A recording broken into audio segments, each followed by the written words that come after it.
By then, we no longer fought for victory, not really. We fought because we had been ordered to fight, because momentum carried us forward the way a river carries driftwood, even when it has lost its source.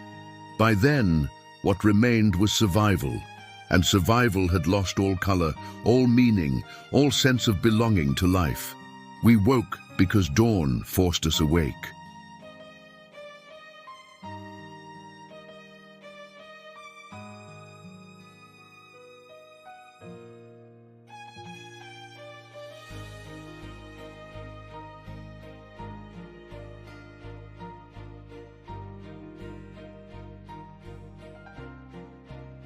Not introduced with titles or papers, she walked in on her own feet, a solitary figure emerging from the debris at the edge of camp. No one knew from where. No one dared to ask. The first impression was confusion. She did not carry a weapon. She did not wear a uniform. Her clothes were plain, threadbare from travel, marked with dirt and time, and stained with what could only have been blood long dried. Yet nothing about her posture suggested weakness. She was not slouched, she was not staggering. She walked with her head upright, her back straight, her eyes forward, as though she had carved a path through fire itself and had decided she would not be bent by it. Her face was narrow, the skin marked not by cosmetics or powder, but by the harsh lines of endurance. But what drew us were her eyes. In them, there was no fear, no despair, not even resignation. And resignation was the only expression we had come to expect from anyone new. Those who survived this far learned resignation quickly. It seeped into the body like dampness. But her eyes rejected it. They carried something else, something rare and unnerving. They carried refusal. She walked as if the war itself had tried to decree her end, and she had answered no. The men's war had always dictated the same fate for women who found themselves inside its machinery. They were silenced, broken, erased. They became shadows in corners, whispers in villages burned down, names carved into the background of someone else's tale. But this woman carried in her gaze an unspoken rejection of all of it. It was a no that could not be negotiated. And that no hung around her heavier than any rifle, sharper than any bayonet, louder than any shout. The men laughed when they saw her. They laughed because laughter was the only armor they had left. Better to ridicule what unsettled you than admit it could pierce you. So they called her a stray, said she would not last a night, said the war would consume her as it had consumed countless others. Their laughter was forced, too loud, too brittle. I recognized it immediately. I had laughed that way myself years ago, when confronted with something that made me afraid, but I could not admit it aloud. Laughter is the coward's disguise, and the barracks wore it like a second uniform. That first night, when the barracks fell quiet, I expected to hear the usual sounds of new arrivals. The muffled sobs of those who had not yet grown numb, the restless tossing of those still caught in the shock of arrival.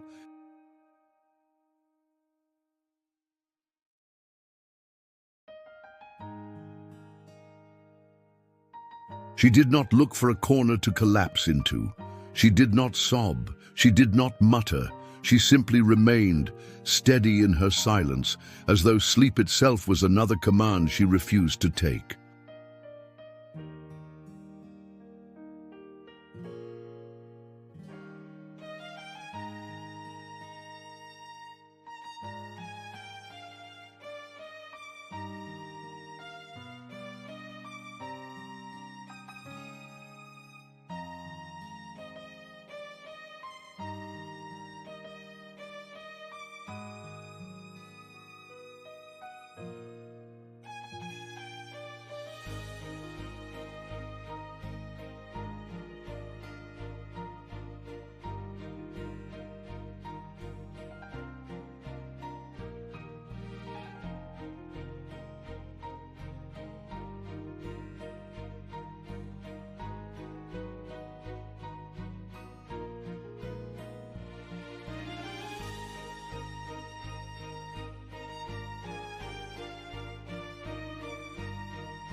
The woman who turned fear into silence.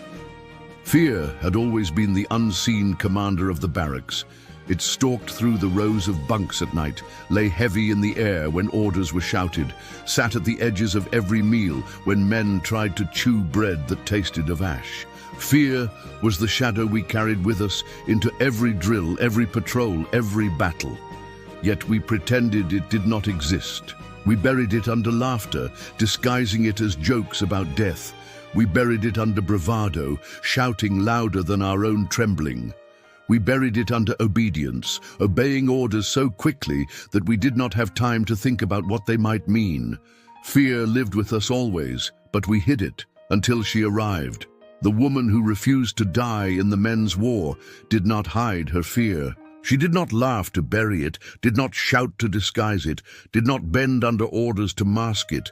She transformed it into silence. And that silence carried more weight than any cry or boast ever could.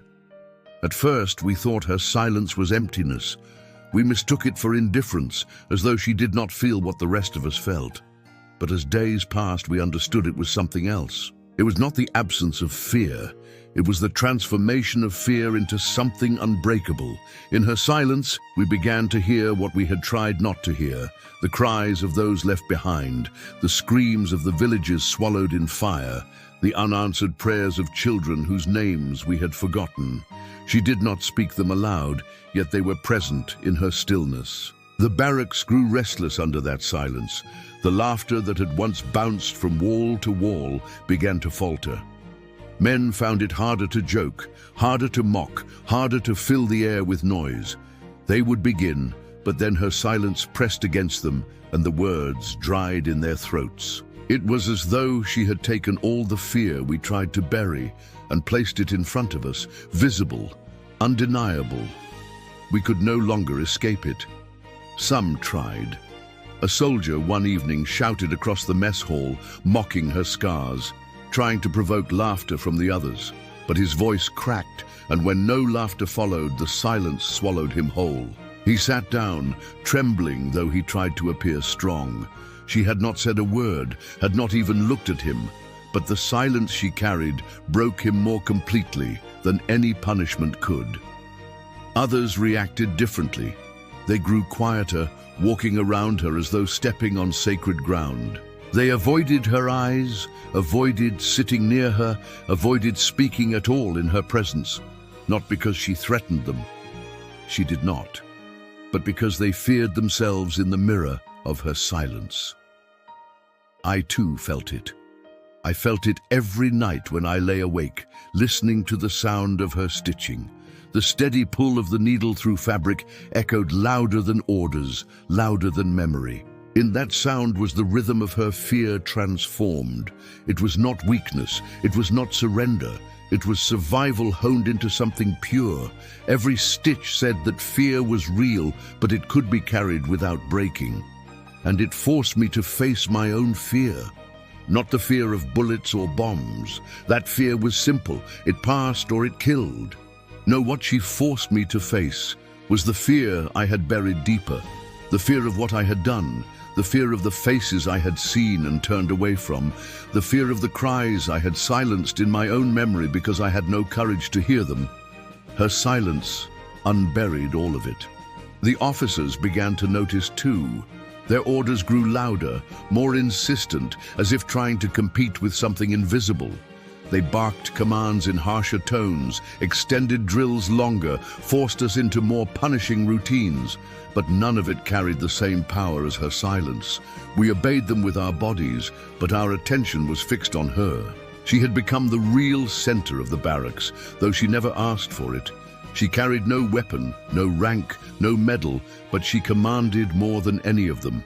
Fear no longer belonged to the officers. It belonged to her. And it was not the fear of punishment or death. It was the fear of truth, the fear of memory, the fear of recognizing what we had become. She taught us that fear was not something to bury. It was something to carry, something to let weigh upon you until you could no longer pretend it did not exist. One night I dreamed of her scars glowing like embers in the dark. In the dream I tried to laugh, the way I once had, but the sound died in my throat. Her silence filled the room, pressing on my chest until I could not breathe. When I woke, the barracks was quiet, all the men asleep, and still I felt it.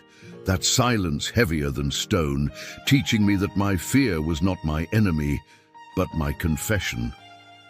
The next day I watched her walk across the yard, calm as always, her eyes steady, her scars visible in the morning light. Around her the men shifted, giving her space without realizing it. Fear radiated outward from her, not as terror, but as recognition. We recognized ourselves in her presence, and what we recognized was unbearable. Yet we could not look away. The woman who turned fear into silence did not need to speak to us. She had no need to command. She had only to remain, and her remaining was enough. Every scar was a reminder. Every step was a confrontation. Every breath she took among us was a demand that we face what we feared most. And in that demand, she reshaped us. By the end of her second week in the barracks, laughter was gone. The officers' voices were hollow. Even the prayers whispered in the dark faded. Only silence remained, but it was not emptiness. It was filled with the truth of our fear, transformed into something larger than all of us. She had turned fear into silence, and that silence commanded us more completely than the war ever had. The woman who refused to cry in the night. Nights were when the war revealed its truest face. By day, the shouting of officers, the thunder of drills, the clatter of rifles, and the endless movement of bodies dulled the mind, kept it busy, left little room for reflection. But when night fell and the barracks dimmed into silence, the war crept out from every shadow and lay down beside each of us. It entered our dreams, clawed at our thoughts, pressed against our chests until breathing felt like punishment. The darkness was not absence, but invasion. It filled every man with memories too heavy to carry and voices too loud to silence. Nights were when men broke. I had grown accustomed to the sound of it. The muffled sobs that filled the air like a hidden chorus, the twisting of bodies against straw mattresses, sheets pulled too tight as though fabric could shield against memory, the muttered words that were not prayers but confessions whispered to the dark. Some cried into their fists, some cried openly, not caring who heard. Some did not cry, but shook so violently in their bunks that the wood creaked beneath them. It was the soundscape of war after the guns had gone quiet, the soundtrack of men undone by silence. But she never joined that chorus. From the first night she arrived, she refused to cry. At first, I thought it was strength beyond measure. I believed she had found a way to close herself completely, to barricade memory from entering her sleep. I envied her for it, because I had never managed such a thing. My dreams were full of fire and faces and screams. I woke in sweat, sometimes in tears, ashamed of my own weakness. But as nights passed, I began to realize it was not because she was untouched. It was because she carried her grief differently. She had no need to cry because she let it live inside her silence. Each night, when others wept, she stitched. The faint scrape of her needle pulling through fabric, the steady rhythm of thread binding torn cloth became her response to the dark. Where men surrendered to tears, she resisted with patience. Every stitch was a refusal to collapse. Every knot tied was a vow that she would not let the night have her. She would not give the war that victory. The barracks noticed it too. At first the men ignored it, drowned in their own cries, but slowly, one by one, they grew aware of the sound. The stitching became louder than their sobs, not because it was actually loud, but because it was steady, unbroken, a metronome against chaos. And little by little men stopped crying, not because their grief was gone, but because they were ashamed. How could they weep when she refused to? How could they surrender to despair when she remained so steady? I remember one night in particular, a soldier broke down loudly, his sobs filling the room. His body shook, his voice cracked, his tears turned into moans. Normally no one would have judged him, for everyone had their nights of collapse. But on that night, the stitching continued, unshaken, calm, steady, and the sound of it cut through his sobs like a blade. He tried to go on, but the sound embarrassed him. He turned into his pillow, muffled himself, and finally fell quiet. Her refusal had silenced him more effectively than any officer ever could. That became the rhythm of our nights, where once the barracks was filled with broken voices, now it became filled with her silence. The stitching became the true lullaby, and though none of us admitted it, we listened for it. When it began, we knew she was there, unbroken, refusing. When it ended, we knew she had allowed herself rest, and only then did we allow ourselves to close our eyes. She became the guardian of the night, not through weapons or rank, but through her refusal to cry. I often wondered what memories haunted her, what faces, what flames, what wounds carved themselves into her silence. She must have carried more than any of us, for her scars told of suffering beyond imagining, and yet she never let those memories spill into tears. Perhaps she had wept them all long ago until no tears remained. Perhaps she had learned that crying gave the war too much, and she would not give it anything more. Or perhaps her silence was her final defiance, her declaration that the war could take her body, could mark her skin, could steal her sleep, but it would never steal her voice, not even in sobs. One night I could not sleep and lay awake, listening. The stitching was steady, patient. In that rhythm I began to hear something more. It was not simply cloth being repaired. It was a conversation without words. Each stitch spoke to the darkness, said, "I will not surrender," said, "I am still here," said, "You cannot take me." The war pressed against her, but her silence pushed back, stronger than any cry. And I understood then that her refusal was not only for herself, it was for all of us. She refused to cry so we would know there was another way to survive. The officers never commented on it, but I am sure they knew. They walked the barracks at night sometimes, inspecting, listening. They heard the silence where once there had been tears. They heard the stitching. They knew something had changed, but they could not command it, could not replicate it, could not control it. Her silence was beyond them. It belonged only to her, and now, unwillingly, to us. Fear once ruled the nights, but she turned it into silence. Despair once broke us, but she turned it into rhythm. And by refusing to cry, she commanded more respect than any officer who shouted at dawn. I carried that sound in my memory long after, long beyond the barracks, long beyond the war itself. The sound of a woman who refused to cry in the night. The sound of defiance stronger than tears. The sound of survival stitched into silence.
The men noticed too.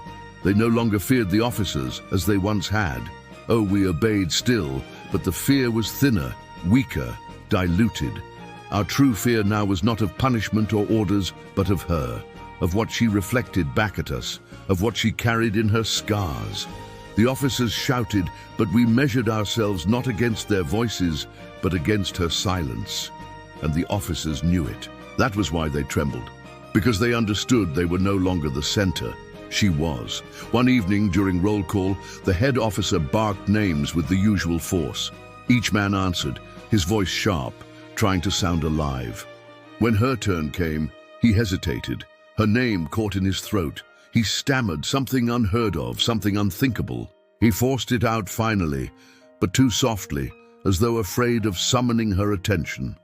She stepped forward calmly, scars illuminated by the lantern light, and his hand shook slightly as he checked her presence. That tremor was more honest than any order he ever gave. I realized then that the war was not only fought with weapons, it was fought with memory, with silence, with the weight of truth carried by those who refused to break. She fought without fighting, commanded without commanding, conquered without conquest. And in doing so, she exposed every officer as a man like the rest of us. Stripped of uniform, they too trembled before what they could not control. The woman who made the officers tremble never lifted a hand against them, never spoke a word to them. She simply lived. She refused to die in their war, and that refusal shattered the authority they thought eternal. They built their power on obedience, but she revealed obedience as hollow. They built their voices on fear, but she revealed fear as ours to transform, and once revealed they could never hide again. From that day forward, the officers shouted louder, but commanded less.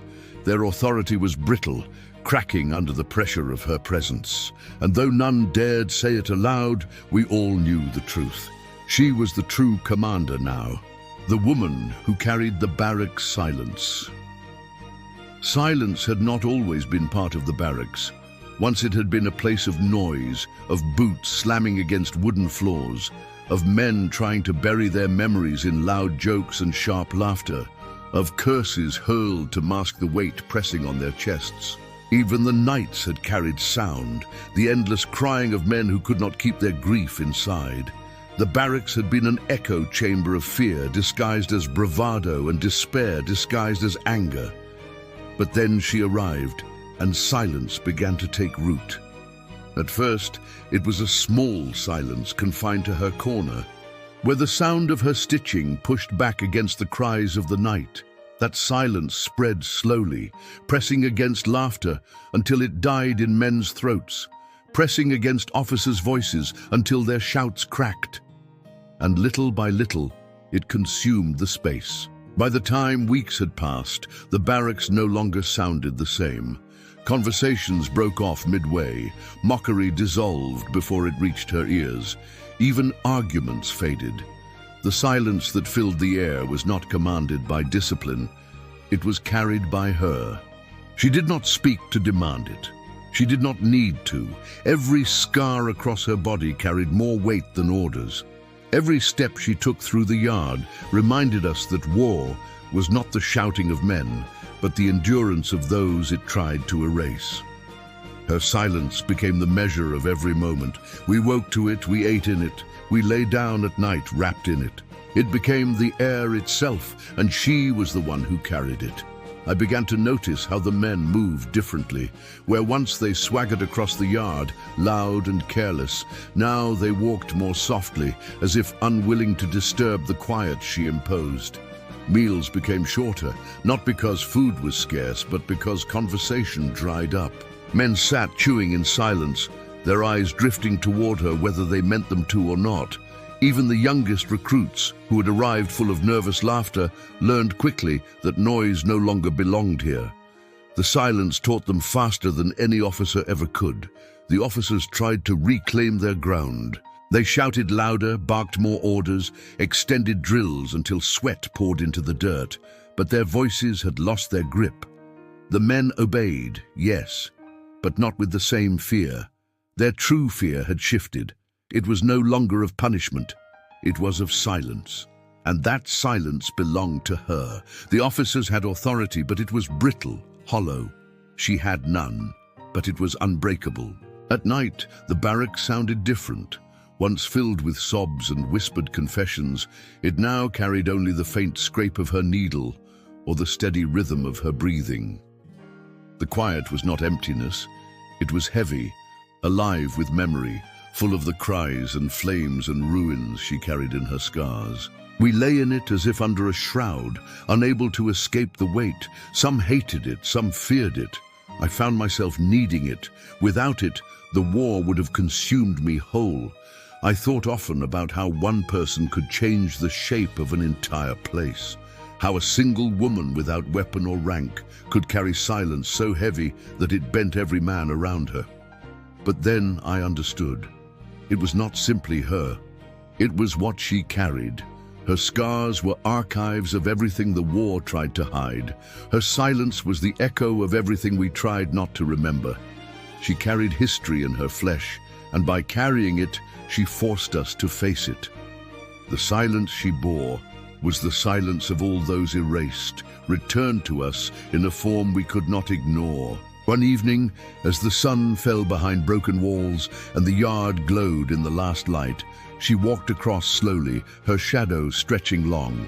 No one spoke, no one dared. The officers stood near, their arms crossed, their mouths closed. She passed among us like something untouchable, her silence spreading outward until even the birds above seemed to still their song. In that moment, I understood that she was no longer just one woman among soldiers. She had become the barracks itself. We no longer lived in a building of wood and iron. We lived inside her silence. It changed us in ways no one admitted. Men who had once prided themselves on cruelty softened. Men who had once shouted the loudest spoke less. Even those who despised her could not escape her. They moved differently, thought differently, dreamed differently. She had reshaped us without ever trying. That was the most terrifying part. She never sought power, but she carried it all the same. The general still did not return. His absence had become part of the silence too. We knew he could not face her, and if he could not, what did that say about us? Every time we felt her gaze brush across us, we thought of him, frozen in shame, and we felt the same tremor in our own bones. She had stripped him of his authority, and in doing so stripped us of our illusions. That was the silence she carried. I sometimes wondered what it cost her. To bear that silence, to hold it steady while everyone else bent beneath it. Did it weigh on her the way it weighed on us? Did she ever feel it press too heavily against her chest? Did she long to scream, to cry, to let the silence break? She never showed it if she did. She carried it as though it was the only thing she trusted, the only weapon she needed, the only way to refuse the war's demand, that she vanish. The woman who carried the barracks' silence became the law we did not name, the command we did not resist, the truth we could not bury. She walked among us, unarmed, nameless, scarred, and yet more powerful than all of us together. Her silence weighed more than any rifle, and it pressed down upon us every hour of every day, reminding us that war is not won by shouting, but by enduring, not defined by medals, but by scars, not silenced by orders, but by refusal. And we obeyed her silence more faithfully than we ever obeyed the war. The woman who carried history in her flesh. Her scars were not wounds anymore. They had closed, healed as the body heals, leaving lines and ridges across her skin. But none of us could look at them without knowing that healing is not the same as forgetting. They were not decoration, not even deformities. They were text carved into her, letters and words and whole stories pressed deep into her flesh by cruelty, by fire, by hands that believed she would never rise again. Yet she had risen. She lived, and in living she carried those stories with her every step she took.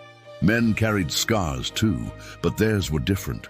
A bullet across the arm, a knife along the ribs, shrapnel that left its trace along the spine. They bragged about these scars, turned them into tales of bravery, wore them as though they were medals pinned to their skin. Her scars refused that narrative. They were not proud, they were not trophies, they were testimony, they were reminders of what had been done, not only to her, but to all who had suffered in silence. To look at them was to look at history, written where history books would never go. I began to see her body as a map. A long burn across her neck was not just tissue, it was a river of fire that had once consumed more than walls. The thin lines along her arms were not accidents of battle. They were handwriting of violence etched deliberately by those who wanted her marked forever. The scar that crossed her cheek was a sentence, curved and unbroken, a sentence carved by the war itself, declaring that she should have vanished. And yet, she stood. Each scar contradicted the intent of those who made it. They had been carved to erase her, but they made her unforgettable. When she walked through the yard, the men stumbled. Their steps faltered, their eyes dropped, their bodies tightened. They felt the weight of her scars without needing to see them closely, because those scars carried memory, and memory pressed heavier than any burden. Even the officers who shouted at us daily avoided her gaze. They could command men with medals, but they could not command history when it walked in front of them. I often wondered if she knew how powerful her scars were. Did she feel their weight, or had she grown so used to them that she no longer thought of them at all? To her, perhaps, they were simply skin, ordinary and unremarkable. But to us, they were impossible to ignore. They silenced us more completely than orders. They stripped our bravado. They revealed to us that our medals and our boasts meant nothing, for what was courage compared to survival carved into flesh? At night I imagined what each scar carried, not just her own story, but all stories. A scar was a cry that no one heard at the time, still echoing decades later. A scar was a flame that had burned not just wood but memory. A scar was an accusation, a truth that could not be erased, and she carried dozens of them. She was an archive we could not close. The general's absence became heavier in those days. We could not forget the way his eyes froze when he saw her. The officers whispered that he had recognized her, that he had seen in her scars the memory of his own orders. Whatever the truth, his absence revealed what we all knew. Those scars belonged not only to her, but to him. They belonged to every officer who had turned away, to every soldier who had obeyed without question, to every man who had laughed instead of intervened. Her scars were not hers alone.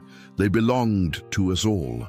That was what made them unbearable, because to look at her was to see ourselves reflected, our silence, our complicity, our cowardice. We wanted to believe we were only victims of war, but she reminded us that we were also participants, witnesses, enablers.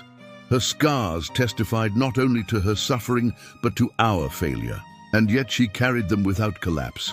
She bore them the way others bore medals, though hers were never given, only inflicted. She wore them as truth, and truth is heavier than honor. Her scars turned her into something the war could not erase. She carried history where history refused to go. One evening, as the light fell, she stood in the center of the yard. The sun touched her cheek, illuminating the scar that crossed it. None of us moved, none of us spoke.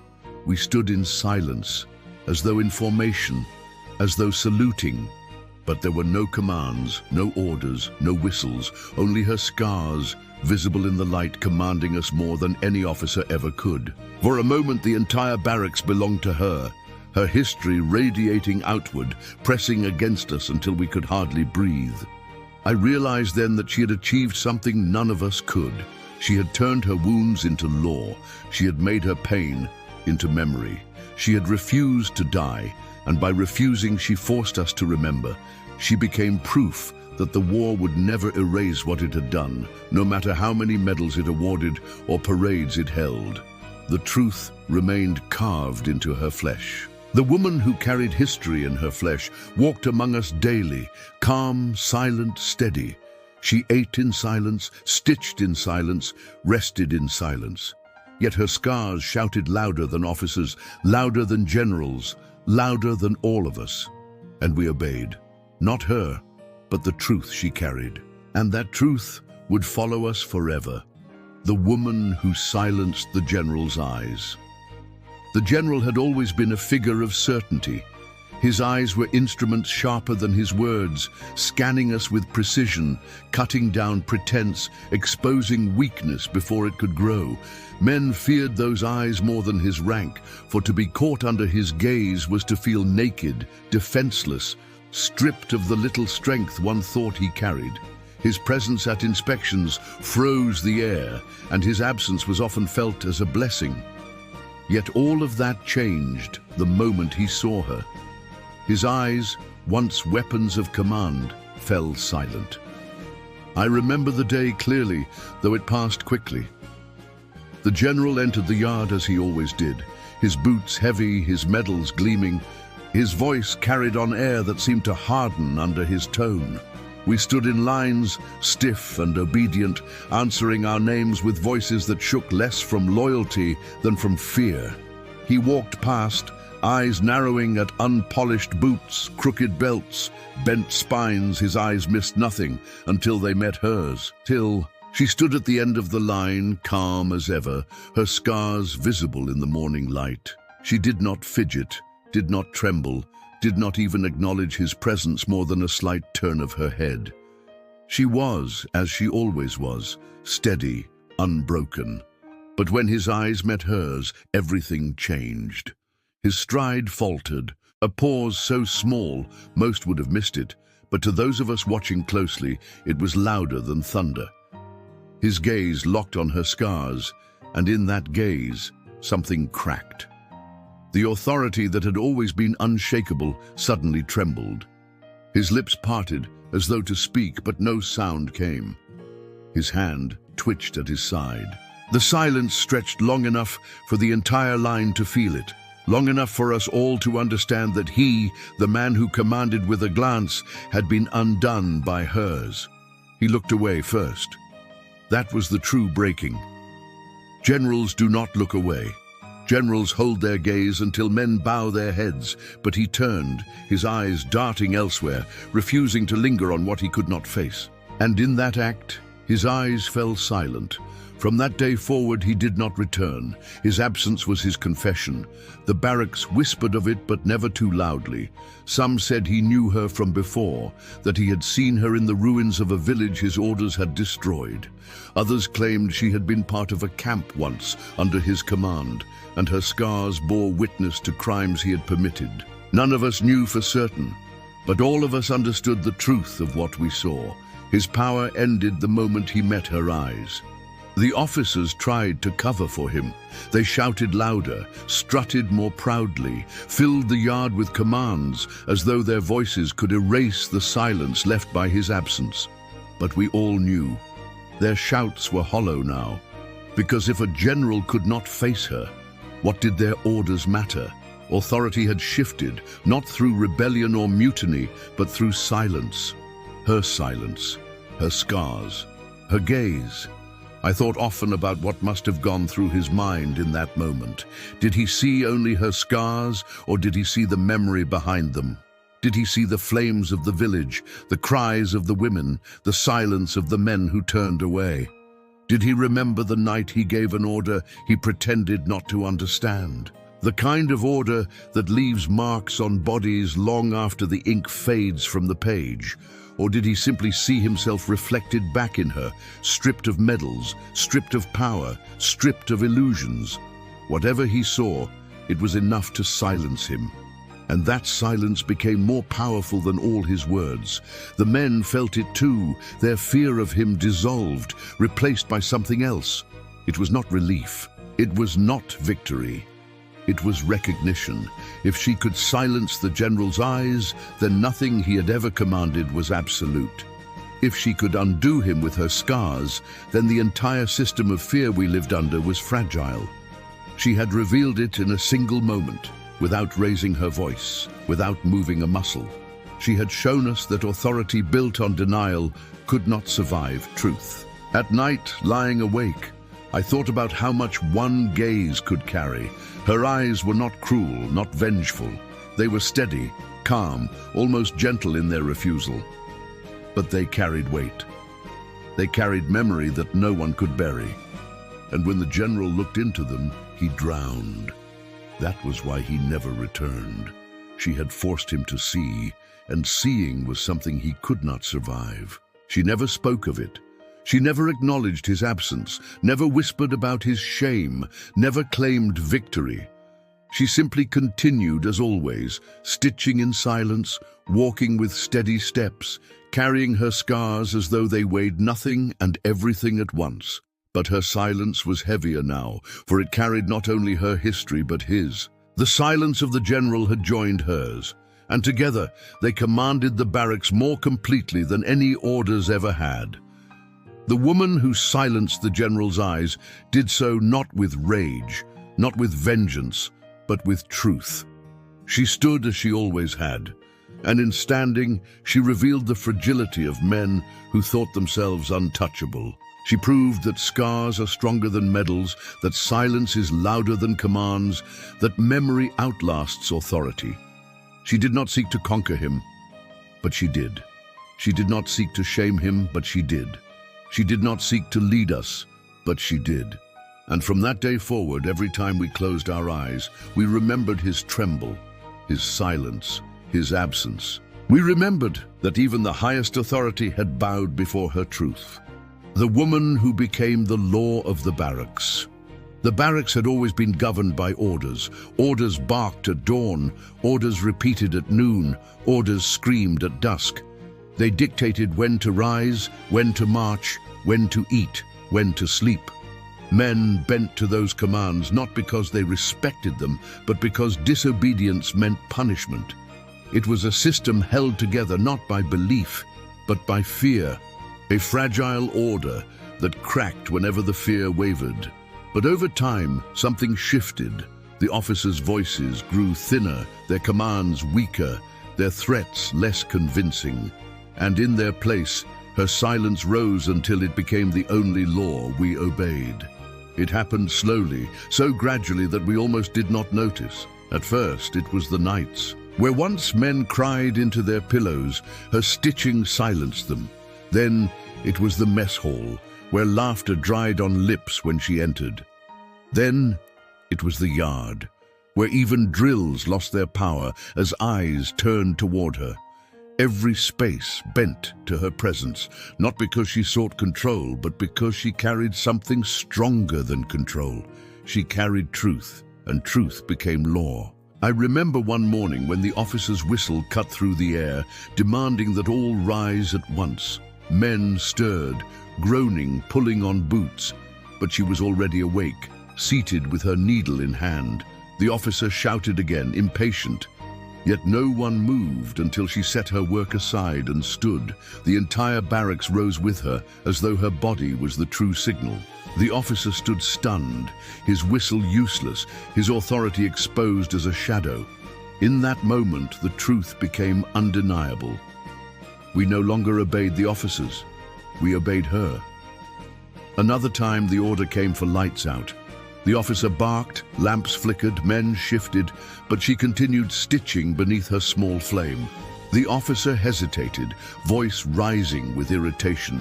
Yet no one lay down, no one moved, no one dared sleep until she tied her thread, placed her needle aside, and extinguished her lamp. Only then did the barracks surrender to darkness. The officer left humiliated, his command meaningless beside hers. These moments multiplied until the entire rhythm of our lives followed her more than any whistle. We ate when she entered the line. We slept when she rested. We moved when she moved. She had become the pulse of the barracks, her silence louder than orders, her scars weightier than medals, her presence more binding than punishment. What made it more astonishing was that she never asked for it. She never demanded obedience, never raised her voice, never sought followers. She simply lived, and in living, she reshaped us. Her refusal to die, Her refusal to cry, her refusal to bend to fear, became commandments we absorbed without realizing it. She had become the law not through force, but through endurance. The officers felt it most of all. They trembled in her presence, their voices cracking when they barked at men who no longer feared them. Their eyes darted away when hers met theirs. They knew they had lost authority, but they could not regain it.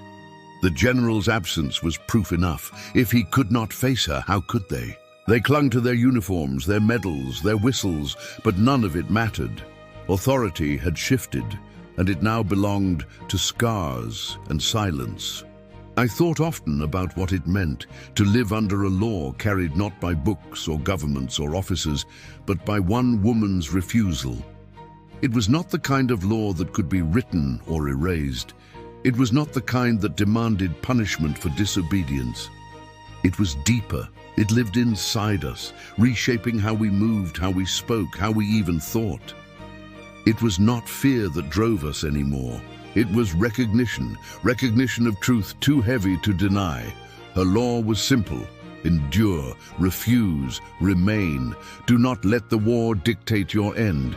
Every stitch she made was a decree, every scar was a proclamation, every step was a commandment, and we followed, not because we wanted to, not even because we chose to, but because there was no other way. She had stripped us of the illusions that once held us together. She had shown us that medals meant nothing, that officers' voices were hollow, that the general's eyes could tremble. In their place, she gave us silence, scars, survival. That was the law we now lived by. At night, when the barracks lay quiet, I would listen to the rhythm of her stitching and realize that I no longer feared the dark as I once had. The silence that once haunted me had become bearable, almost comforting, because it was her silence. She carried it for us all, bore it with dignity, held it steady so we would not collapse beneath it. In her silence, I found something I had lost long ago. Not hope, not faith, but clarity. The clarity that survival itself was victory. The woman who became the law of the barracks did so without ever lifting a weapon or speaking a command. She did it simply by refusing to die in the war of men. And in that refusal, she rewrote the order of our lives. She was nameless, scarred, silent, yet she commanded more than ranks and medals ever could. She had become the law, and we obeyed not because we were forced, but because the truth she carried left us no other choice. And so we lived not under the war's law, not under the officer's law, not under the general's law. We lived under hers, the woman who stood while laughter fell silent. The barracks had once thrived on laughter. It was not joy, not genuine amusement, but the brittle, jagged kind of laughter men used to disguise their fear. It filled the mess hall, bounced across bunks, spilled into the yard. Men mocked each other, mocked the officers behind their backs, mocked the war itself, as if laughter could protect them from despair. It was a noise born of desperation, but it was noise all the same, and noise was easier to bear than silence. For a time, laughter was the only proof we had that we were still human. But she arrived, and laughter began to die. At first, no one noticed. A joke would be told, a burst of laughter would follow. And yet in the middle of it all, she sat steady, silent, her face unmoved, her scars visible. She did not glare. She did not condemn. She simply did not join. And her refusal stood out more than any noise could. A man could laugh as loud as he wished, but if she remained unmoved, his laughter sounded hollow even to himself. Slowly it spread. Jokes faltered midway, punchlines dissolved on lips. Men glanced at her before speaking, and in that glance their courage shrank. They did not want to admit it, but her silence robbed laughter of its strength. What had once been armor now sounded like surrender. Her refusal revealed laughter for what it was, fear in disguise. I remember one night in particular. A group of men gathered at the far end of the mess hall, trading stories, their voices rising, their laughter forced but defiant. They spoke of women they had known, of battles they had survived, of officers they secretly despised. Their laughter roared louder than usual, as if trying to reclaim something already slipping away. But she sat at her table, stitching in the dim light, her silence unbroken. One by one, their voices faltered. One by one, their eyes strayed to her scars. By the end, their laughter had dried completely, replaced by the weight of silence heavier than stone. She had not moved, she had not spoken. She had only stood in her refusal, and laughter itself collapsed before her. The officers noticed, too. They once encouraged laughter, believing it kept men sharp, kept them from turning despair into rebellion. But now, even they grew uneasy. They saw their barracks transformed into a place where laughter could not live. They shouted more, barked orders with sharper tones, as if noise could restore what had been lost. Yet their voices rang hollow, for everyone knew that the true center of the barracks was not their command, but her silence. What astonished me most was how she stood through it all. She did not bend to the pressure of eyes on her, did not alter her rhythm to appease or defy. She remained herself, steady, unbroken, scars visible, silence unshaken. And in that steadiness, she taught us that laughter was not strength, but weakness. To stand without noise, without disguise, without pretending, was the truest form of defiance. I began to think about the times I had laughed before. I remembered how it felt, the emptiness behind the sound, the hollowness in my chest, even as the noise escaped my mouth. I remembered the guilt, the shame, the way I laughed at things I should never have found amusing. I laughed at cruelty because it was easier than crying. I laughed at others' pain because it distracted me from my own. I laughed because I feared silence more than anything else. But she showed me that silence was not the enemy. Silence was truth. Laughter was the enemy, the mask that kept us from facing what we had become. Her scars made every joke a lie. Her silence made every burst of laughter ring false. She revealed the war for what it truly was, and there was no humor in it, no refuge in noise, only endurance, only refusal, only survival carved deep into flesh. In time, the mess hall grew so quiet that even spoons against bowls sounded loud. Men ate in silence, not daring to break what she carried.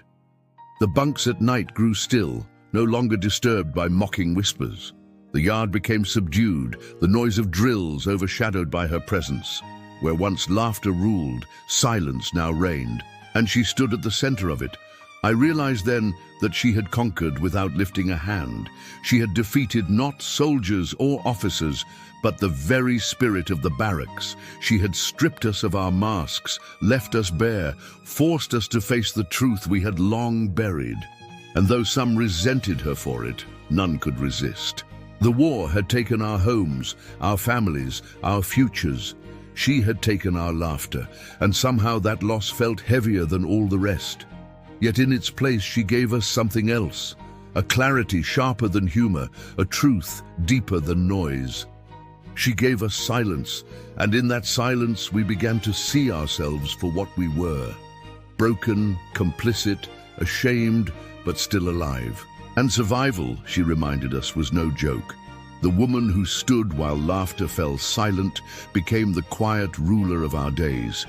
Her refusal taught us that strength was not in noise, but in silence, not in laughter, but in scars, not in pretending, but in facing.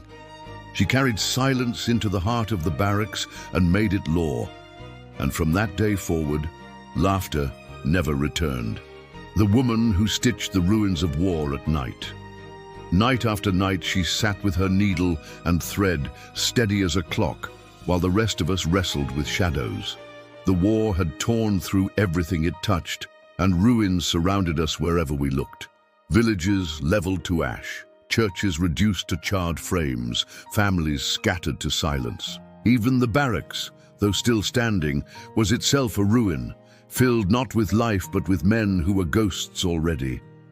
Yet in the middle of that devastation, she stitched. It was not cloth she was repairing, not truly. It was something deeper, something larger. With every pull of the thread, she was stitching the ruins of war. The sound was faint, almost delicate. The scrape of the needle, the tug of the thread, the whisper of fabric pulling together. Yet that sound carried further than shouts, further than the cracking of rifles, further than the wails of men in their dreams. It was the only sound that seemed to hold the world together. We lay awake listening, each stitch pressing into us, calming some, haunting others, but reaching all. Her silence was never empty. It spoke through the rhythm of her stitching, telling us that nothing could be made whole again, but pieces could be bound enough to endure. She mended shirts torn from drills, trousers ripped on barbed wire, blankets frayed from years of use. But the meaning stretched beyond fabric. She stitched because she refused to collapse. She stitched because destruction was the language of the war, and stitching was the only answer she trusted. Where men burned, she sewed. Where men tore, she bound. Where men mocked, she repaired. Her work was quiet, unseen, yet heavier than all the violence that surrounded it. Sometimes I watched her hands. They were rough, scarred themselves, but steady. She did not hurry. She did not falter. Each motion was patient, deliberate, certain. It was not the stitching of a woman with idle time. It was the stitching of one who knew that patience was defiance. The war tried to rush everything, to consume quickly, to devour lives and moments without pause. She slowed it down. Every stitch was a refusal to move at the war's pace. The officers noticed but said nothing. Perhaps they feared it. Perhaps they dismissed it as meaningless. But we knew it mattered. We felt it each night. Her stitching became our clock, marking the hours not in minutes but in survival. As long as she sewed, the night was bearable. When she tied her thread and set her needle aside, only then could we surrender to uneasy sleep. She carried us through nights the way torches carry men through caves, not by banishing darkness, but by keeping it at bay long enough to endure. There was something sacred about the way she bent over her work. In a world where everything was broken, she did the opposite. She repaired. However small, however fragile, however temporary, she repaired. And that act carried more holiness than all the prayers we no longer believed in. Because prayer had abandoned us long ago, but her stitching had not. I sometimes imagined that what she sewed was not cloth but memory, that every stitch was a name remembered, every knot tied a life preserved, every seam completed a truth held together against the pull of forgetting. Perhaps that was why she never cried. Her grief was not in tears, but in stitches. She mourned not by collapsing, but by repairing. And in repairing, she refused to let the war erase what had been lost. The men grew dependent on it. They listened for her each night, even if they pretended not to. When she stitched, they lay quieter, their own breathing easing, their bodies less restless. When her stitching ceased, they stirred unsettled. She had become the rhythm of our nights, and though none of us would ever admit it aloud, we needed her to keep us from falling apart completely. One evening, as rain pounded against the roof and wind howled through cracks, she sat unshaken, sewing beneath her small lamp. The storm seemed powerless before her patience. The men whispered at first, frightened by the storm, but slowly the whispers faded as her stitching filled the room. Even the storm seemed quieter against it. She had become the anchor in chaos, the steady refusal to surrender. The ruins of war lay not only outside in crumbled buildings and burned fields, they lay inside us, in broken spirits, in shattered memories, in guilt too heavy to carry. She stitched those ruins too, though none of us could say how. By existing, by working, by refusing, she reminded us that ruins could be lived in, that brokenness could still hold shape, that survival could be its own form of rebuilding. The woman who stitched the ruins of war at night never raised her voice, never asked for thanks, never demanded recognition. She simply worked, quietly, steadily, endlessly. And in doing so, she taught us that repair, however small, was the greatest defiance of destruction. She taught us that silence was not absence, but creation. She taught us that one thread, pulled through torn fabric, was heavier than an army of men tearing things apart. And so, each night we listened, waiting for the sound of her needle, waiting for the defiance stitched into silence, waiting for the proof that not everything would be destroyed. And though the war raged on outside, inside the barracks, her stitching carried us through. She refused to die in the men's war, and by stitching she made certain that even the ruins would live. The woman who carried the weight of forgotten names. War devours names first, before it takes lives, before it takes homes, before it takes the earth itself, it swallows names. Villages burn, and the people within them become numbers. Soldiers fall, and their bodies become statistics. Families are scattered, and their names vanish into silence. Memory dissolves faster than flesh, and the war depends on it. To fight endlessly, men must forget endlessly. To obey orders, they must erase the names of those trampled beneath them. To survive, they must bury every cry they heard behind walls of forgetfulness. That was how we lived. Forgetting was our only shield, but she was different. She carried the weight of forgotten names. No one told us which names lived inside her, but we felt them when she passed. Her scars carried them, her silence carried them, her stitching carried them. Each line on her flesh was more than a wound. It was a name branded into her skin. Each scar was an echo of a voice long gone, each mark a memory of a life erased. She bore them all, and though her lips never spoke them, they pressed into us like heavy stone. The men avoided her eyes for this reason most of all. To look at her was to feel names pressing into your chest, names you did not want to remember, names you had erased long ago. She carried them all back to us without asking permission. She carried the cries of women dragged from their homes, the laughter of children silenced in smoke, the whispers of men who begged for mercy no one gave. She carried names officers pretended not to hear, names soldiers had chosen not to speak, names history would never write. And her silence turned those names into laws we could not escape. At night, when the barracks lay wrapped in her stitching, I felt those names pressing on me too. My dreams filled with faces I had not allowed myself to remember. I saw them clearly. Though the war had blurred them once, their eyes accused me. Their mouths moved, calling words I could not hear. And when I woke, the silence of the barracks told me she had been there, carrying them.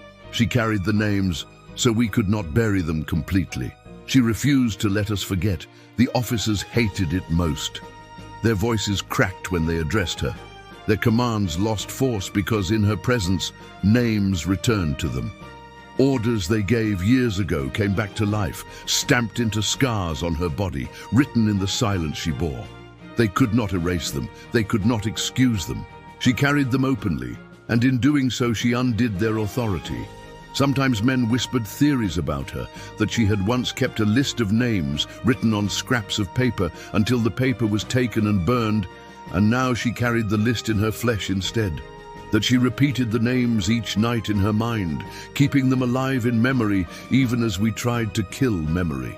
That every stitch she made was a name tied back into the world so it would not vanish. Perhaps all were true, perhaps none. But the truth was simpler. She carried them because no one else would. I began to see how heavy it was. Not only the physical scars, not only the silence, but the weight of entire lives pressing on one body. And yet she bore it, her back straight, her eyes steady, her steps calm.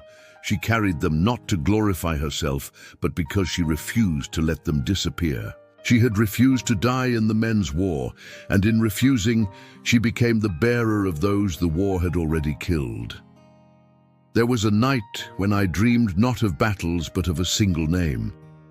I do not know whose it was, but I woke with it in my mouth. It felt foreign yet familiar, as though it had belonged to someone I once passed on a road, someone I once heard cry out before turning away. I did not speak it aloud, but I carried it through the day, heavy and unshakable. And I knew it was her.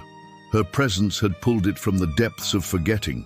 She had given it back to me, and now I was forced to carry it too. The barracks grew quieter with every passing day, not because men grew disciplined, but because names weighed on them. Conversations faltered as memories returned. Jokes collapsed before they began. Even the officers stopped pacing so loudly, as though trying not to disturb the weight that pressed over us all. It was her silence, filled with names we had abandoned, binding us in remembrance. She never asked us to carry them. She never looked at us with expectation. She carried them herself, fully, completely. But in her presence, we could not help but feel them pressing on us too. And slowly, painfully, we learned that forgetting was not survival. Forgetting was surrender. She had survived not by forgetting, but by refusing to forget. The woman who carried the weight of forgotten names never spoke them aloud. But they lived in her scars, in her silence, in the rhythm of her stitching. She bore them into the heart of the barracks and forced us to breathe them in with every breath. She became the living memory of the erased, and through her, the war's greatest weapon, forgetting, was undone. She carried the names so they would never be lost. She carried them so the war would never have the victory of silence. She carried them so we would know that survival is not enough if memory is abandoned.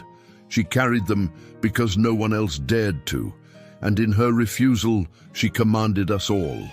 The woman who turned shame into memory. Shame was the quietest weapon of the war. It did not explode like artillery, did not wound like a bullet, did not scorch like fire. It was slower, heavier, invisible. It grew in the corners of men's eyes, in the cracks of their voices, in the silences that lingered long after commands. Shame did not kill the body, but it hollowed it out, leaving men shells that marched, obeyed, survived, but no longer lived. We all carried it, though we denied it. We laughed to bury it, shouted to mask it, drank when we could to drown it. But she turned shame into memory. She did not bury it. She did not disguise it. She forced it into the open, into a form we could not escape. Her scars carried shame first. They were marks left not only by the war, but by our silence. Every scar testified to a moment when someone should have acted and did not. A line across her neck was not just pain inflicted, but shame endured by all who saw and looked away. The burn across her shoulder was not only cruelty survived, but shame of men who obeyed orders that allowed it.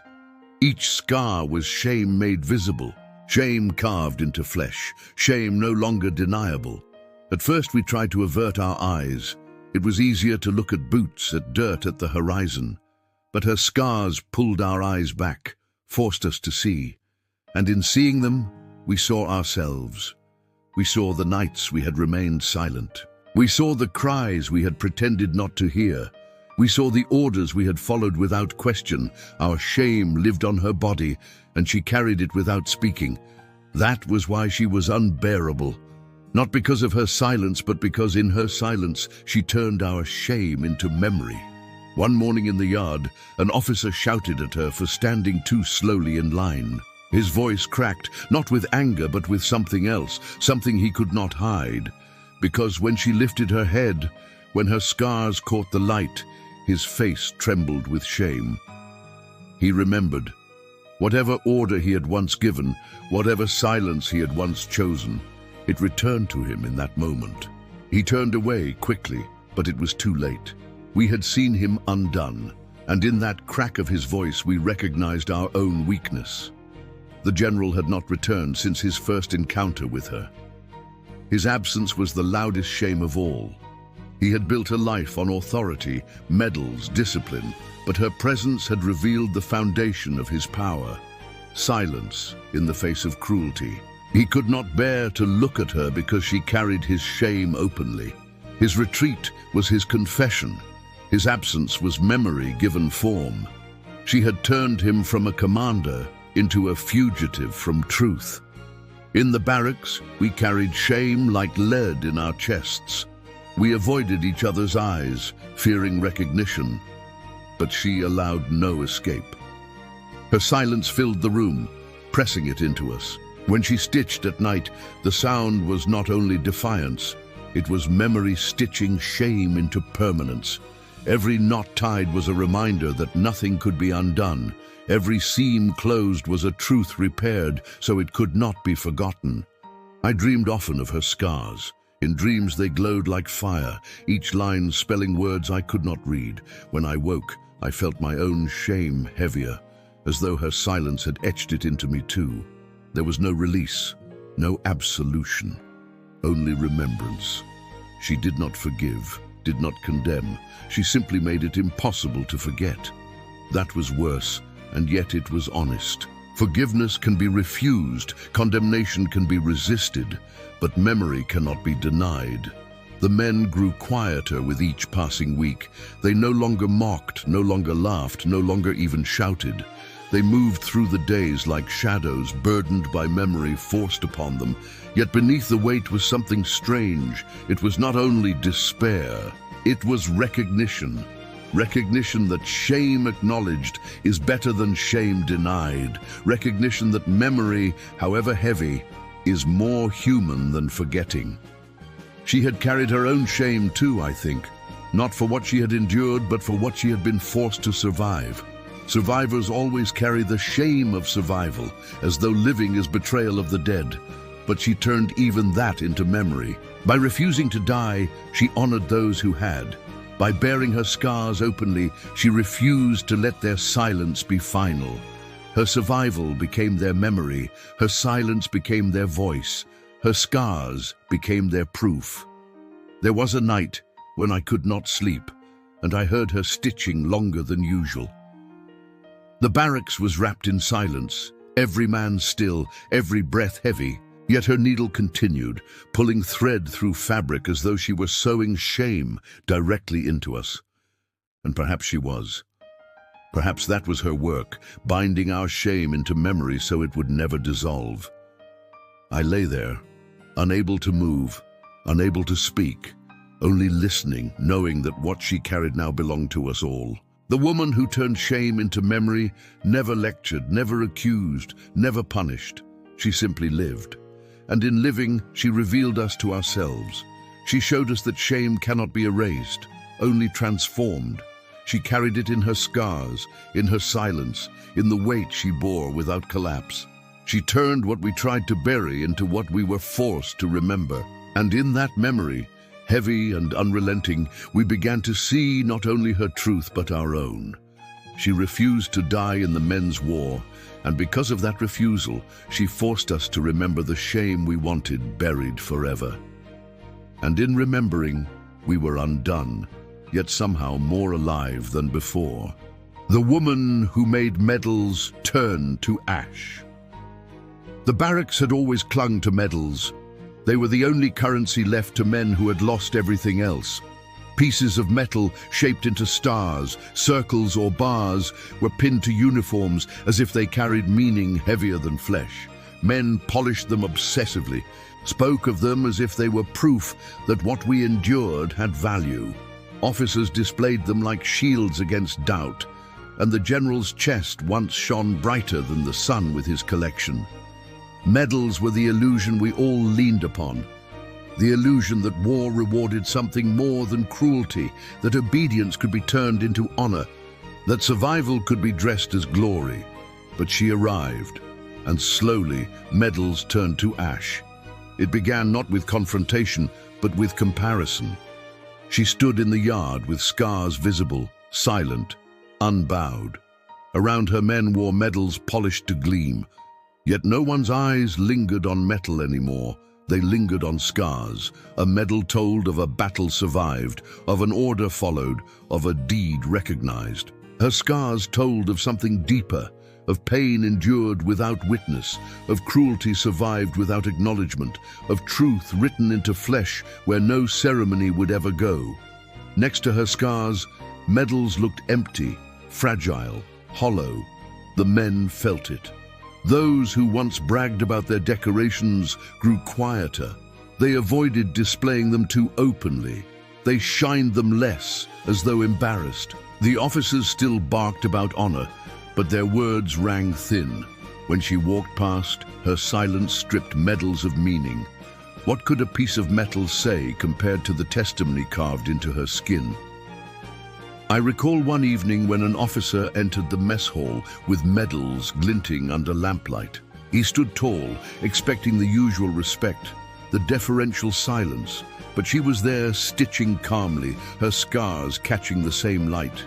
The officer's medals looked gaudy in contrast, absurd even, like toys beside relics. He noticed it too. His voice cracked as he barked orders, and when no one looked at him but at her, his face flushed with shame. The gleam on his chest dulled before our eyes, and the silence she carried turned his medals to ash. The general's absence was another proof. His chest had always borne the most decorations, each one displayed as proof of victories he commanded. But when he met her scars, all his medals fell meaningless. He could not return, for his decorations had been stripped of value by a single glance at truth. What were medals beside wounds inflicted on innocence? What was glory beside scars carried without choice? In time, the men began to whisper among themselves. They spoke less of medals won and more of scars hidden. Some showed each other wounds, long kept beneath clothing, hesitant, ashamed. They confessed quietly that their scars told more truth than the medals ever could. And always, the unspoken comparison hung in the air. Her scars were heavier, more undeniable, more eternal. The medals of men would rust, be forgotten in drawers, sold or melted down. But her scars would outlive us all, written into memory. I began to think of medals differently too. I once dreamed of them, longed for them, believed they could redeem the weight of guilt inside me.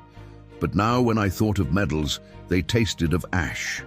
I saw them for what they were, distractions, decorations for men who did not want to face what war truly was. Her presence burned away the illusion, left only truth. And truth did not shine on uniforms. Truth lived in silence and scars. One night I dreamed of a medal melting in my hands, turning to ash that slipped through my fingers. Behind the falling ash stood her, steady, silent, her scars glowing faintly. I woke trembling, ashamed of what I had once wanted. The war had trained us to hunger for medals, but she trained us to recognize them as lies. The officers resisted longest, clinging to their symbols. They continued to pin medals proudly, continued to bark about duty and honor. But their voices betrayed them. Their eyes faltered when they faced her.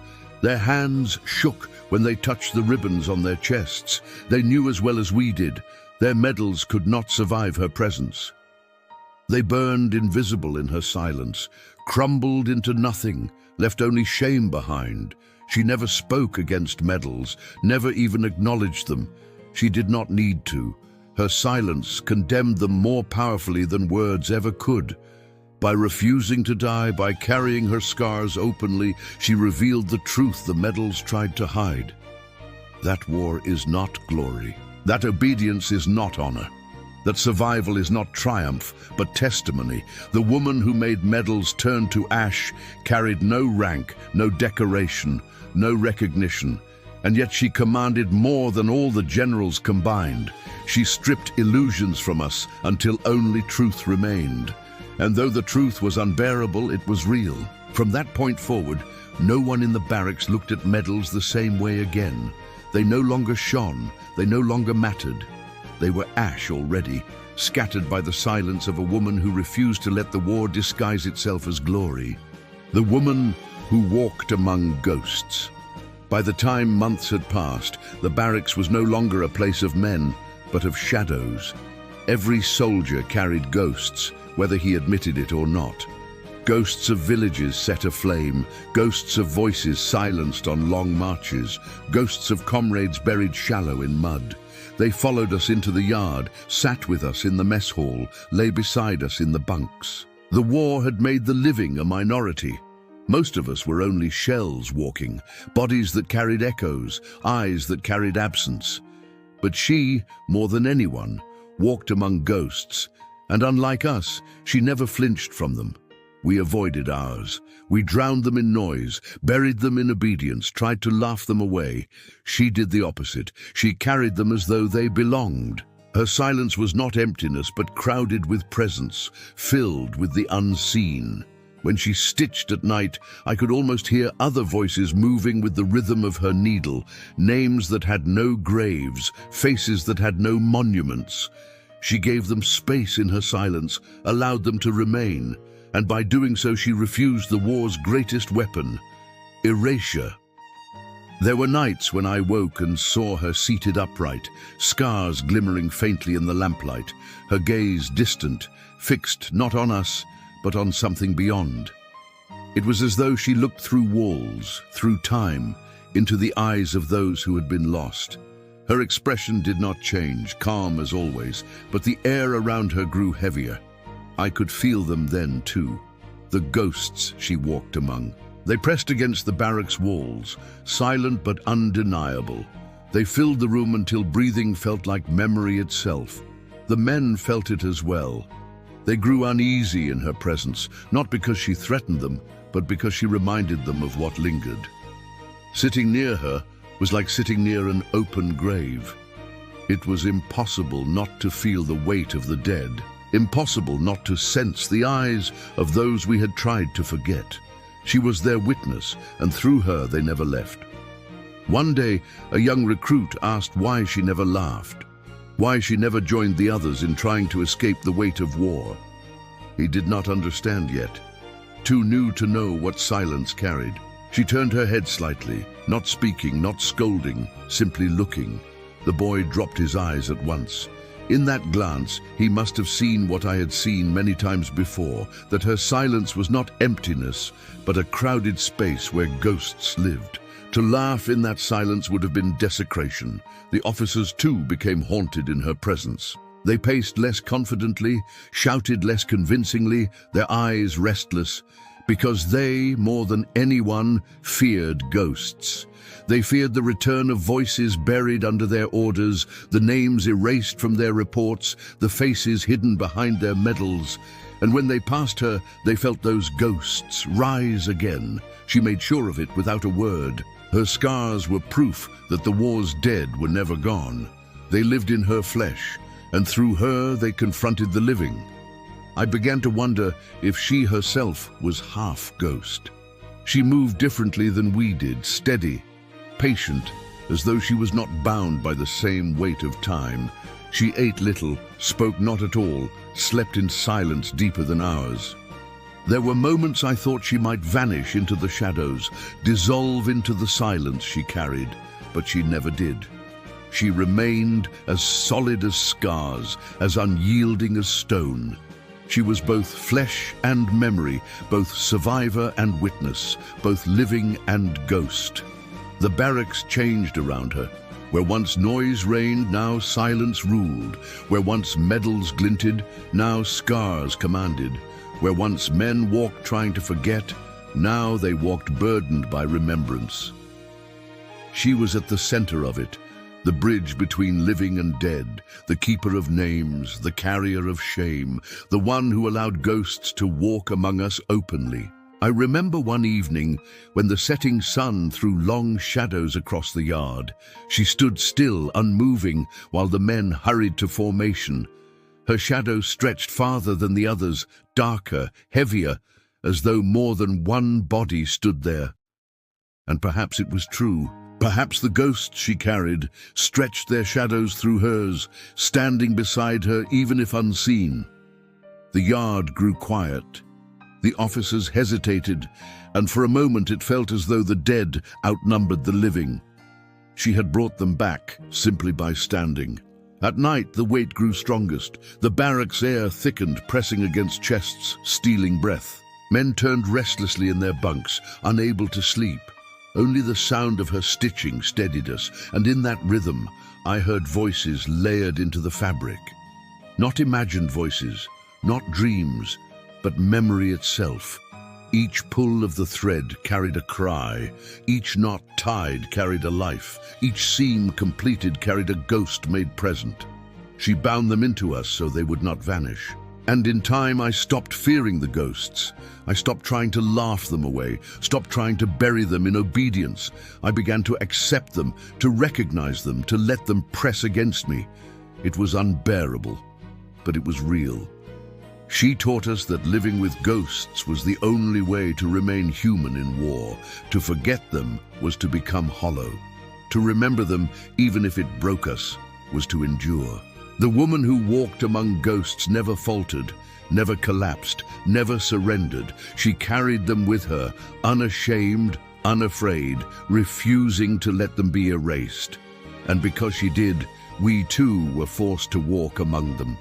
She made the barracks not only a place of men, but a place of ghosts. And in that mingling, the truth of war lived on. She refused to die in the men's war. And by refusing, she gave life to those already gone.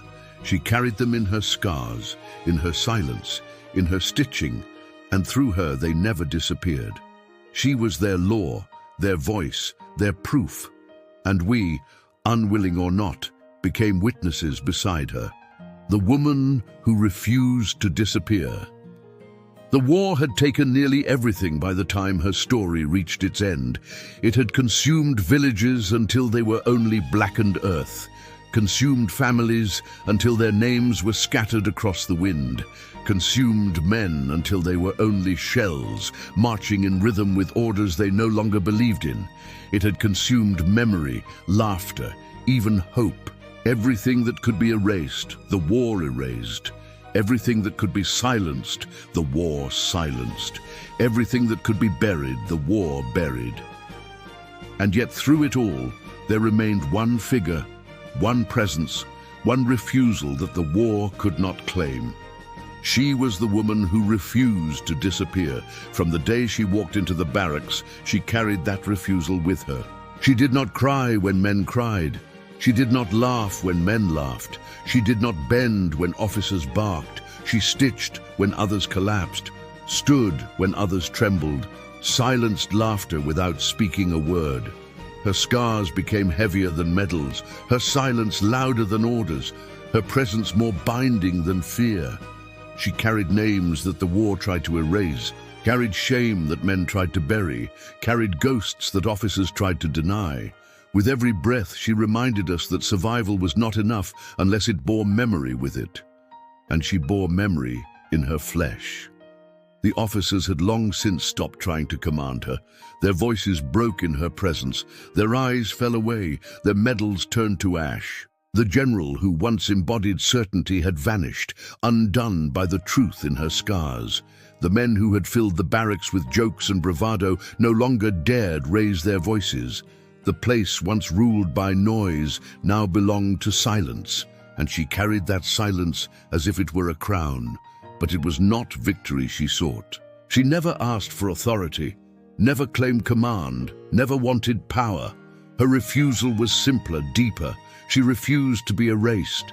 She refused to vanish into the machinery of war that devoured women first, reduced them to whispers, turned their stories into shadows. She refused to let her scars be hidden, refused to let her silence be mistaken for weakness, refused to let her survival mean nothing. She bore her truth openly, relentlessly, until none of us could deny it. I often wondered what she thought in those long nights while her needle moved. Did she remember the faces of those she carried? Did she speak their names silently in her mind? Did she pray to a God who no longer seemed to listen? Or had she replaced prayer with her own rhythm of stitches and scars? Whatever it was, she never faltered. And in her steadiness, we learned what endurance truly meant. It was not strength in battle, not glory in orders followed, not pride in medals. Endurance was scars borne without shame, silence carried without collapse, memory held without release. There came a time when even the war began to fade. Battles slowed, officers spoke less, the barracks grew quieter still. Rumors of an end drifted in, whispers of treaties and retreats, of borders shifting. Men spoke of going home, though no one knew if home still existed. But whether the war ended or not, one truth remained. She had survived it without vanishing, and that survival was heavier than victory. One evening, as dusk fell, she walked across the yard. The light caught her scars, glowing faintly as though lit from within. The men stood still. The officers fell silent. Even the birds above ceased their cries. She walked slowly, calmly, each step steady, each breath certain. It was as though the entire world paused to witness her refusal. In that moment I understood. The war could burn houses, could silence children, could scatter families, could bury names. But it could not erase her. She had become the proof that even in destruction, something endures. In the nights that followed, I realized she had given us more than survival. She had given us memory. She had turned our shame into testimony, our fear into silence, our laughter into stillness, our medals into ash. She had made us face what we wanted forgotten, forced us to walk among ghosts, bound us in scars we could not erase. And by doing so, she gave us truth. It was not comfort, not hope, not redemption. But it was truth, and truth, however unbearable, was more sacred than lies. When the war ended at last, men stumbled back into the world. Some went home, though their homes were gone. Some wandered without destination. Some tried to forget again, drowning themselves in drink or silence. But all carried something of her with them. Her scars lived in our eyes. Her silence echoed in our memories. Her refusal to disappear became the measure of our own survival. I never knew her name. None of us did. Perhaps that was the final defiance. A name could be erased, but her presence could not. She was not a word, but a truth. She was not a story, but a witness. She was not a victim, but a refusal. She refused to die in the men's war. She refused to vanish into their silence. She refused to let the war claim the final word. The woman who refused to disappear walked among us until the end. And even after the barracks emptied, after the officers abandoned their posts, after the flags were lowered and the guns were silenced, she remained. Not in body perhaps, but in memory, in silence, in scars. She remained wherever shame was remembered, wherever names were carried, wherever ghosts pressed against the living. She remained because she had written herself into history, not with ink or metal, but with flesh and silence. And so I tell this now as I lay down to sleep, as I close my eyes in the long years after. I tell this because silence itself demands it, because memory itself commands it, because her refusal to disappear will never allow me to forget. She taught me that survival is not enough unless it carries truth with it. She taught me that scars are more sacred than medals, that silence is louder than orders, that ghosts never leave unless we betray them. She taught me that a single woman's refusal can outlast the war of men. The war devoured everything, but it could not devour her. She remains in memory, in silence, in scars. She remains, the woman who refused to die, the woman who refused to vanish, the woman who refused to disappear.